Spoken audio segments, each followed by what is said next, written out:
اعوذ باللہ من الشیطان الرجیم بسم اللہ الرحمن الرحیم۔ آج ہم سورہ بقرہ کی آیت نمبر 11 آنورڈ پڑھیں گے۔ کوشش کریں گے کہ 5 آیات ہم کمپلیٹ کر لیں، 11 to 15۔ تو سب سے پہلے ہم ورڈ بائی ورڈ جو ہے اس کے میننگ پڑھیں گے، اس کے بعد میں کچھ تھوڑی سی مختصر ڈیٹیل، تاکہ آپ ہو جائیں کہ ان آیات میں کیا کہا گیا ہے۔ تو شروع کرتے ہیں۔ اعوذ باللہ من الشیطان الرجیم بسم اللہ الرحمن الرحیم۔ وَإِذَا اور جب قیلا کہا جاتا ہے لہم انہیں، لا تفسدو تم فساد نہ کرو، فی الارض زمین میں، قالو وہ کہتے ہیں، انما بے شک، نحنو ہم تو، مصلحون اصلاح کرنے والے ہیں۔ آیت نمبر 12 ہے جی۔ اللہ خبردار، انہم بے شک، ہم وہی، مفسدون فساد کرنے والے ہیں، ولیکن لیکن لا یشعرون وہ شعور نہیں رکھتے۔ اور 13 ہے، وَإِذَا اور جب کہا جاتا ہے، وَإِذَا اور جب قیلا کہا جاتا ہے لہم انہیں، آمنو ایمان لے آؤ، کما جیسا کہ آمنا ایمان لائے، الناس لوگ، قالو وہ کہتے ہیں، نؤمنو کیا ہم ایمان لائے، کما جیسا کہ آمنا ایمان لائے، السفہاء بے وقوف، الا خبردار، انہم بے شک، ہم وہی، السفہاء بے وقوف ہیں، ولیکن اور لیکن، لا یعلمون وہ نہیں علم رکھتے۔ آیت نمبر 14 ہے، وَإِذَا اور جب لقوا وہ ملاقات کرتے ہیں، الذین ان سے جو، آمنو ایمان لائے، قالو وہ کہتے ہیں، آمنا ہم ایمان لائے، وَإِذَا اور جب خلو وہ اکیلے ہوتے ہیں، الی طرف، شیاطینہم اپنے شیطانوں کے، قالو وہ کہتے ہیں، انا بے شک ہم، معکم تمہارے ساتھ ہیں، انما بے شک، نحنو ہم تو، مستہزئون مذاق اڑانے والے ہیں۔ اور آیت نمبر 15 ہے سورہ بقرہ کی، اللہ یستہزئ اللہ مذاق اڑاتا ہے، بہم ان کا، ویمدہم اور ڈھیل دے رہا ہے انہیں، فی طغیانہم ان کی سرکشی میں، یعمہون۔ وَإِذَا قِیلَ لَهُمْ لَا تُفْسِدُوا فِی الْأَرْضِ اور جب ان سے کہا جاتا ہے کہ زمین میں فساد نہ پھیلاؤ، قالوا تو کہتے، انما بے شک، نحنو ہم، مصلحون ہم تو بالکل بھی فساد نہیں پھیلا رہے، ہم تو یقیناً ہم تو اصلاح کرنے والے ہیں۔ اب منافقوں کو جب فساد سے روکا جاتا ہے نا، تو عجیب جواب دیتے ہیں کہ نہیں، یہ تو ہم فساد تھوڑی پھیلا رہے ہیں، تو ہم آپس میں ایک دوسرے کے ساتھ اچھا سلوک کر رہے ہیں، اس سے ان کو ہم اصلاح کرنے والے ہیں، ہم تو ایسی کوئی بات نہیں کر رہے۔ اب فساد کیا ہے؟ مطلب بگاڑ پیدا کرنا۔ فساد سے مراد کفر، شرک، اللہ کی نافرمانی کے کام، اور اس کا ایک اور بھی مطلب ہے کہ مسلمانوں کے جو راز ہیں وہ دشمنوں تک پہنچانا، کافروں سے دوستی رکھنا۔ بخاری کی حدیث ہے کہ ایک آدمی کے بارے میں کہا جائے گا کہ کتنا عقل مند ہے، کتنا خوش کلام ہے، کتنی اچھی باتیں کرتا ہے، کیا خوبصورت بولتا ہے، کیا بولنے کا انداز ہے، کتنا زبردست ہے، یعنی اتنا امپریسنگ پاور ہے اس کی، اتنا امپریس کرنے والا ہے، اتنے اچھے سے بات کرنے والا ہے، جس کو آرٹ آف سپیچ کہتے ہیں، یعنی خوب بولنے والا، خوب بولنا جانتا ہو، بظاہر عقل مند نظر آتا ہو، لیکن اس کے دل میں رائی کے دانے کے برابر بھی ایمان نہیں، صرف دعوے کرتا ہے، عمل میں کچھ بھی نہیں، صرف باتیں کرنا جانتا ہے، کچھ اس کے علاوہ کچھ نہیں، جو کہتا ہے وہ کرتا ہی نہیں، اخلاق صرف پروفیشنل بن کر رہ گیا ہے، اخلاق جو ہے کچھ بھی نہیں رہا، اندر سے کھوکھلا۔ اب آپ یہ دیکھیں کہ دین جو ہے پڑھنے پڑھانے کا نام نہیں، اصل بات ہے انسان کا معاملہ کسی دوسرے انسان سے پیش آنے کا۔ جب انسان کسی سے انٹریکٹ کرے تو کیا ہوتا ہے؟ کسی کو کوئی تکلیف دہ بات سننا پڑتی ہے، کسی سے کوئی نقصان پہنچتا ہے، کوئی اس سے زیادتی کر جاتا ہے، اس وقت انسان کھلتا ہے۔ اب وہ کیا چیز ہے؟ اب وہ کیا کرتا ہے؟ اب اس کی دنیا کو کوئی نقصان پہنچے تو کیونکہ اللہ تعالیٰ آزماتا تو ضرور ہے نا، دنیا کا نقصان دیکھ کر پھر دیکھتا ہے کہ اچھا اب بھی دین کا نام لوگے، اب بھی مجھ سے محبت کرو گے؟ کیونکہ جب اللہ ہمیں نعمتیں دیتا ہے نا تو نعمتیں دے کر وہ ہمیں دیکھتا ہے، ہماری مرضی کی نعمتیں جب ہمیں مل رہی ہوتی ہیں، ہماری دعائیں قبول ہو رہی ہوتی ہیں، سب پوری ہو رہی ہوتی ہیں، تو ہم اس وقت کہتے ہیں اللہ بہت اچھا ہے، الحمدللہ اللہ بہت اچھا ہے۔ لیکن اگر کبھی حالات ہماری مرضی کے خلاف ہو جائیں، ہماری دعا قبول نہ ہو رہی ہو، تو پھر کیا ہم دین پر چلتے ہیں؟ دیکھنا یہ ہے ہمیں کوئی نقصان پہنچ جاتا ہے یا کچھ ایسے حالات ہو جاتے ہیں تو ہم کہاں کھڑے ہوتے ہیں؟ تو پھر اس وقت ہم کیا کہتے ہیں؟ تو صحیح مومن جو ہے نا وہ اس وقت بھی کہے گا کہ ٹھیک ہے اللہ، جو جیسے تیری مرضی، اس میں بھی تیری کوئی بھی بات مصلحت کے خلاف نہیں ہوتی، تیری تیری ہر بات میں خیر ہے، جو بھی تیری طرف سے آئے، خیر آئے یا شر آئے، سب تیری طرف سے، اور اس میں کوئی نہ کوئی مصلحت چھپی ہوئی ہوتی ہے۔ یہی بات ہے نا۔ تو ان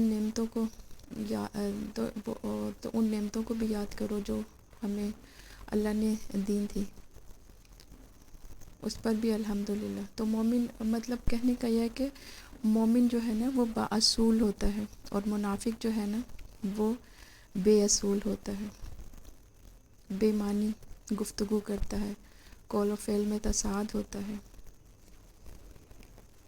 تو اسی طرح سے یہ ہے کہ منافقین کو جب ہم منافقین کی برائیوں کا ذکر اللہ تعالیٰ نے اس آیت کے اندر فرمایا ہے کہ جب ان سے کہا جاتا ہے کہ زمین میں فساد نہ پھیلاؤ، تو اس کا وہ الٹا ہی جواب دیتے ہیں کہ نہیں، ہم ایسا نہیں کریں۔ نبی صلی اللہ علیہ وسلم پر جب تم نے اقرار کر لیا تو ان کے راستے پہ بھی چلو، اور زمین میں فساد نہ پھیلاؤ، امن کا حکم ہے تو امن سے رہو، جنگ کا حکم ہے تو جنگ کے لیے نکلو، اگر مال کی ضرورت ہے تو ضرورت پڑ جائے تو مال بھی پیش کر دو، اگر تم ایسا نہیں کرتے تو زندگی میں بہت اجتماعی زندگی کے اندر، جماعتی زندگی کے اندر بہت حرج ہوتا ہے۔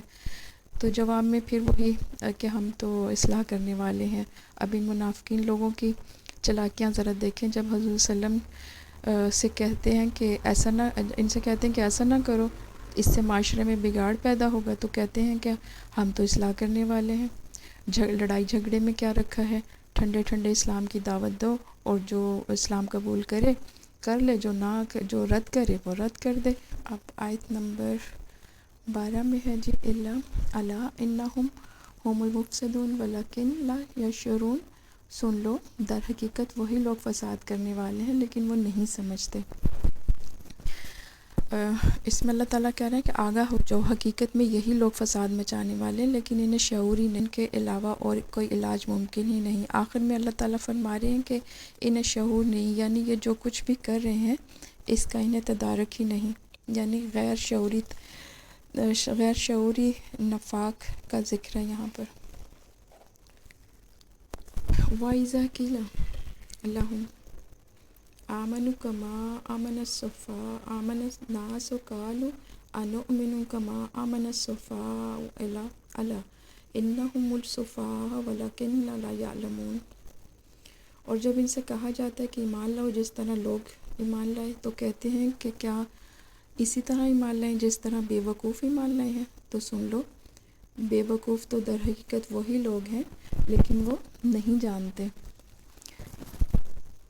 ان منافقین لوگوں کا اللہ تعالیٰ ان منافق لوگوں کو کہہ رہے ہیں کہ دیکھو، جیسے دوسرے لوگ ایمان لائے ہیں نا تو تم بھی اسی طرح ایمان لاؤ، بلکہ تم نے تو کوئی اور ہی روش اختیار کی ہوئی ہے۔ وہ لوگ کہتے ہیں کہ ہم ایمان لائیں، جیسے یہ بیوقوف لوگ لائے ہیں، بیوقوف لائے ہیں۔ منافق سچے ایمان والے لوگوں کے بارے میں یہ بات کرتے تھے کہ یہ تو بیوقوف لوگ ہیں، ان کو اپنے نفع نقصان کی کوئی فکر ہی نہیں، نہ خطرات، نہ اندیشے، جان و مال کی فکر، نہ اولاد کی فکر، کوئی پرواہ ہے۔ یہ گھر بار چھوڑ کر آئے ہیں اور بال بچے جو ہیں وہ سردار مکہ کے رحم و کرم پر چھوڑ آئے ہیں، ان کے حوالے کر آئے ہیں، وہ جو چاہیں جیسا چاہیں ان سے سلوک کریں۔ یہ اتنے بیوقوف لوگ ہیں۔ ٹھیک ہے اسلام سچا دین ہے، لیکن تم جو ہے اپنے دائیں بائیں بھی دیکھو، اپنا نفع نقصان کا پتہ ہونا چاہیے، یہ تو نہیں کہ آنکھیں بند کر کے بیٹھ جاؤ۔ تو اللہ فرما رہے ہیں کہ یہی لوگ ہیں جو بیوقوف ہیں، ان کو تو شعور ہی نہیں ہے اس بات کا۔ ان میں ایمان والوں کی خوبی اللہ بیان کریں کہ جو ایمان کے ہر تقاضے کو پورا کرتے ہیں، اس کے لیے ہر وقت تیار رہتے ہیں۔ ان سے بڑا عقل مند اور ان سے بڑا سمجھدار کوئی ہے ہی نہیں۔ انہوں نے یہ جان لیا ہے کہ اصل زندگی تو آخرت کی زندگی ہے، یہ دنیا تو بس عارضی ہے، آج نہیں تو کل ختم ہی ہو جائے گی۔ تو کل کی بجائے آج ہی ہم ابھی ختم ہو جائے تو کیا فرق پڑتا ہے، یہاں سے جانا تو ہے ہی، آج نہیں تو کل، نہیں تو پرسوں۔ تو عقل تو انہی کے اندر ہے، نہ کہ یہ جھوٹے منافقین کے اندر۔ آیت نمبر 14 میں 14 ہے جی، وَإِذَا لَقُوا الَّذِينَ آمَنُوا قَالُوا آمَنَّا وَإِذَا خَلَوْا إِلَىٰ شَيَاطِينِهِمْ قَالُوا إِنَّا مَعَكُمْ إِنَّمَا نَحْنُ مُسْتَهْزِئُونَ۔ اور جب ان لوگوں سے ملتے ہیں جو ایمان لائے تو کہتے ہیں کہ ہم ایمان لائے، اور جب اپنے سرداروں کی طرف اکیلے ہوتے ہیں تو کہتے ہیں یقیناً ہم تمہارے ساتھ ہیں، ہم تو محض مذاق اڑانے والے ہیں۔ تو اس آیت میں اللہ نے فرمایا کہ عام یہودی جو تھے نا، وہ کہتے تھے کہ ہم تو آخرت پر یقین رکھتے ہیں اور اللہ پر بھی ایمان لاتے ہیں، بس حضور صلی اللہ علیہ وسلم پر ایمان نہیں تھا ان کا۔ جبکہ منافقین جو تھے نا، وہ رسول صلی اللہ علیہ وسلم کو بھی مانتے تھے، اور پھر جب یہ خلوت میں ہوتے ہیں اپنے شیطانوں کے پاس تو یہ جو شیاطین اللہ تعالیٰ نے جو یہاں پر ورڈ یوز کیا ہے شیاطین، یہ ان کے علماء یہود بھی ہو سکتے ہیں اور منافقین کے سردار بھی ہو سکتے ہیں۔ عبداللہ بن ابی جو تھا نا، وہ منافقین مدینہ کا سردار تھا، اور اگر وہ کسی کو ان کو ملاقات کرتے ہوئے دیکھتا نا تو ان کو پھر بلاتا اور کہتا کہ میں نے تمہیں دیکھا ہے، تم تو بالکل پوری کے پوری طرح سے مسلمانوں میں شامل ہو گئے ہو، تمہیں کیا ہو گیا ہے، تم حضور صلی اللہ علیہ وسلم کی ہر بات مان رہے ہو، تو اب ان کو اپنی وفاداریوں کا یقین تو دلانا۔ اب یہ جو لوگ مسلمانوں میں بیٹھتے تھے اب منافقین کا لبادہ پہن کے نا، لبادہ اوڑھ کر، تو ان کو اپنی وفاداریاں اپنے ان منافقین کو بھی تو دلانی ہوتی تھی، تو کہتے تھے نہیں ایسا تو کوئی بات نہیں ہے، ہم تو بس ایسے ہی ان مسلمانوں کو بے وقوف بنا رہے ہیں، ہم ان سے بس مذاق کر رہے ہیں، اصل میں تو ہم تمہارے ساتھ ہیں۔ منافق دو رخا ہوتا ہے نا۔ سورہ نساء میں اللہ تعالیٰ نے منافقین کے بارے میں کہا ہے 43 آیت میں کہ کفر اور ایمان کے درمیان جو ہے ڈاواں ڈول ہیں یہ لوگ، نہ ادھر کے ہیں نہ ادھر کے رہے۔ شیطان کے بارے میں رائے ہے کہ یہ اس کا مادہ شین تا نون، اور دوسرا جو شین واو تا مادے سے بنا ہے۔ شیطانہ کا معنی کہ بہت دور ہو گیا، اور شیطان سے مراد کے اللہ کی رحمت سے بہت دور ہو گیا، جبکہ شاتو جو ہے نا یہ مطلب اور یہ جو ہے غضب اور حسد کے معنی میں آتا ہے۔ کوئی شخص غصہ اور حسد کے اندر جل اٹھا۔ چنانچہ ایک تو شیطان وہ ہے جو جنات میں سے جس کا نام عزازیل تھا، اب ہم اسے ابلیس کے نام سے جانتے ہیں۔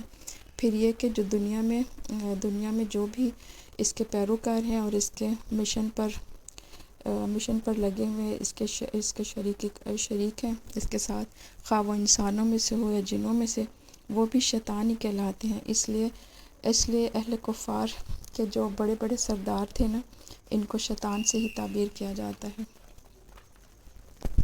آیت نمبر 15 میں اللہ یستہزئ بہم ویمدہم فی طغیانہم یعمہون، اس میں جو ہے اللہ تعالیٰ فرما رہے ہیں کہ اللہ تعالیٰ ان سے مذاق کرتا ہے، ان کو تو ڈھیل دے رہا ہے، وہ اپنی سرکشی میں اندھے بنے بیٹھے ہیں، اندھے بنے ہوئے ہیں۔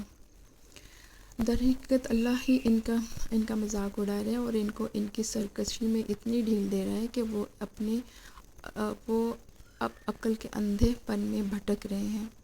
یہاں پر اللہ فرما رہے ہیں کہ اللہ سرکشوں کی رسی جو ہے دراز کر رہے ہیں۔ کوئی شخص سرکشی کی راہ پر چل پڑے تو اللہ تعالیٰ اسے فوراً نہیں پکڑتے، بلکہ اس کو اللہ کا قانون ہے کہ وہ اس کو ڈھیل دیتا ہے کہ چلتے جاؤ، کہاں تک جاؤ گے، چلتے رہو۔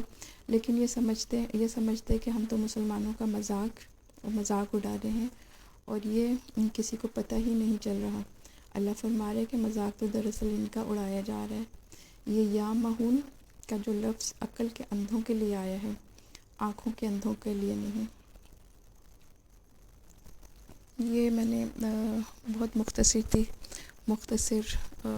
مختصر بیان کیا ہے، امید کرتی ہوں آپ کو سمجھ آیا ہوگا۔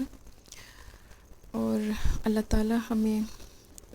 تعالیٰ سے دعا ہے کہ ہمارے پڑھنے پڑھانے میں جو بھی غلطیاں کوتاہیاں ہو گئی اللہ ہمیں معاف فرما دے، اور ہم جو کچھ پڑھ رہے ہیں اللہ تعالیٰ جو ہمیں احکام دے رہے ہیں اللہ تعالیٰ ہمیں اس پر عمل کرنے والا بنا دے، اور ہمیشہ ہمارا حامی اور ناصر رہے، آمین ثم آمین۔ السلام علیکم ورحمۃ اللہ وبرکاتہ۔